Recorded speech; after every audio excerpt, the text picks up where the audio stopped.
was the legal analysis. Let's turn to some political analysis here. Philip Rucker, White House Bureau Chief for the Washington Post is with me. Eli Stokols, White House reporter for the Los Angeles Times is with me. And Hugh Hewitt, conservative radio talk show host, all of them MSNBC political analysts working hard on a Friday afternoon. Gentlemen, thank you. Let me start with you, Mr. Rucker. What does all of this mean potentially for President Trump? Well, Craig, it could potentially be quite damaging for President Trump. We now know why the president was so concerned a few months back when Michael Cohen's office and hotel room were raided, because he knew there were potentially recordings of this nature. We don't know what other recordings the FBI may have. This is only one conversation, but it could potentially be troubling for the president. I suspect we're going to see some sort of reaction over at the White House later this afternoon from the president as he heads off to Bedminster, New Jersey for the weekend. It also is important because it shows that the president's statements and the statements of those defending him, including in the White House, have not been true about this nature. Remember, he denied any knowledge of this payment.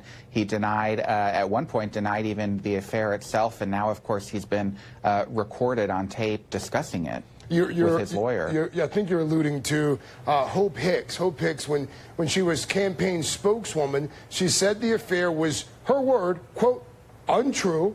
We have no knowledge of any of this. Hugh Hewitt, what can they say now? Now, they can say when the transcript is released, Craig, that previous presidential statements are simply not true. Now, we do need to see that transcript, but whenever tapes collide with political people, it's always a bad result, because you've got all of the transcribed comments the president has made in every appearance prior to this time, and now we have not just one, but the promise of more tapes from the raid on Mr. Cohen's office. Hugh, what's your gut tell you on this? You got a pretty good gut. Do you believe that this is all just smoke, or do you believe that there is a fire lurking here? Oh, there's a big fire here near the Aspen Security Forum, and there's a big fire near President Trump's White House. What it does, though, Craig, earlier today, NBC reported on the Iran foreign influence operation.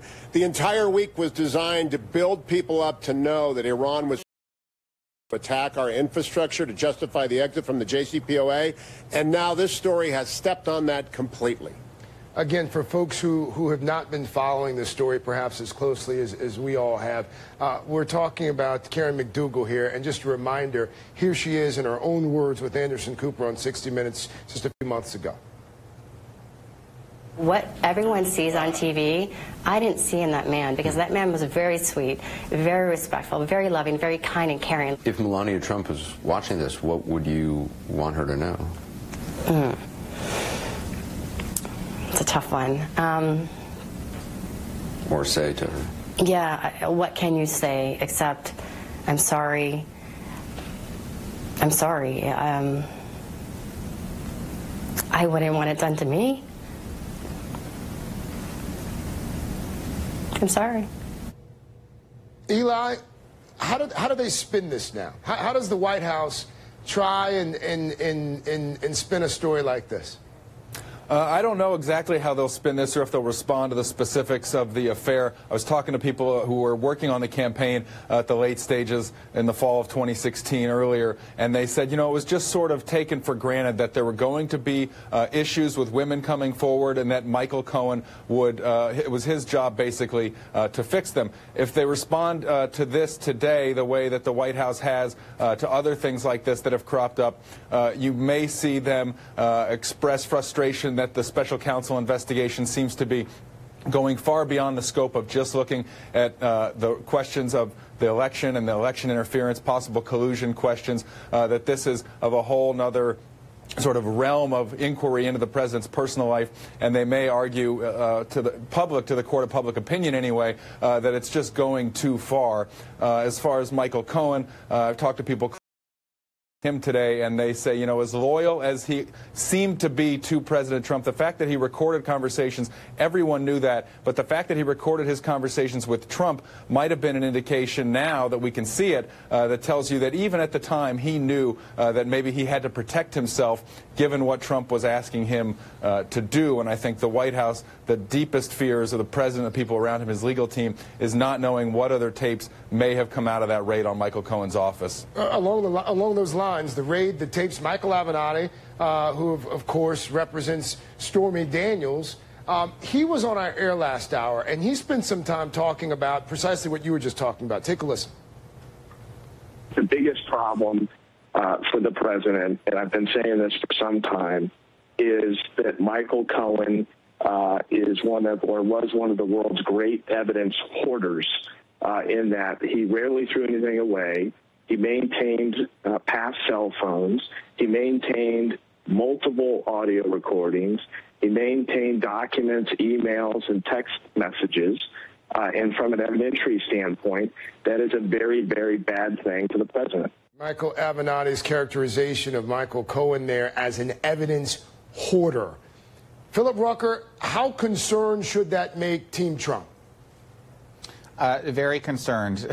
And it makes the people around Trump deeply concerned. You know, officials in the White House have absolutely no idea what sort of records were seized by the FBI from Cohen's office. President Trump's personal lawyers who are trying to help him navigate this Mueller probe have no idea what was seized by the FBI from Michael Cohen's office. And as we know, just from the reporting about Michael Cohen and his practices as an attorney, he did keep a lot of records, and he did a lot of work as Donald Trump's fixer. That's more than being a personal lawyer. That's fixing in difficult situations, and if there's a record of that, if there's a paper trail, an audio trail, an electronic digital trail in the form of emails or other electronic records, that could be very problematic for President Trump. Hugh, again, I know I've asked this question several times, but I'm going to pose it to you as well. Why would a personal attorney be secretly recording conversations of a man who is running for president of the United States? Well, I'll tell you right now, Craig, I've been teaching law for 22 years, practicing for 35. I don't know any lawyer who does that to their client unless their client has requested it. And I'm awfully glad at this moment I never had any conversations. I've never met Michael Cohen. And every reporter and every client who ever did now has to ask themselves a question: what was he recording? And, of course, almost every lawyer is an evidence hoarder. There are actually obligations to the canon of ethics to retain files that might be useful to your client. But the idea that they have been seized, and if he has been taping reporters or taping other public figures, there are a lot of shutters going down, a lot of spines throughout Michael Cohen's world, not just President Trump's. You make a good point there. I'm actually right now thinking that I'm pretty glad I never had a phone conversation with Michael Cohen. Yeah, you and me both. Yeah. Philip Rucker, again, I believe it was, maybe it was you, maybe it was a previous guest who suggested that this White House might respond a little bit later on this Friday afternoon. You've covered this administration for some time, from the very beginning, based on what we know about how they handle crises. What do you surmise the response might be? Well, I surmise the response will be done by President Trump himself. He sees himself as the best communicator in that building, and I don't think anybody who communicates on his behalf is going to want to stick their neck out there commenting on this issue. It's a personal issue. They'd, I think, rather leave it to him. And as you know, he leaves the Oval Office. He walks across the South Lawn to board Marine One, and you'll find Kristen Welker and all the other correspondents there shouting questions at him, and more often than not, he's tempted to come forward and answer those questions. So I think about 3:30 or so, when he heads off to New Jersey, will be a good opportunity for him to weigh in on this. Philip Rucker, thank you. Hugh Hewitt, thank you. Eli Stokes.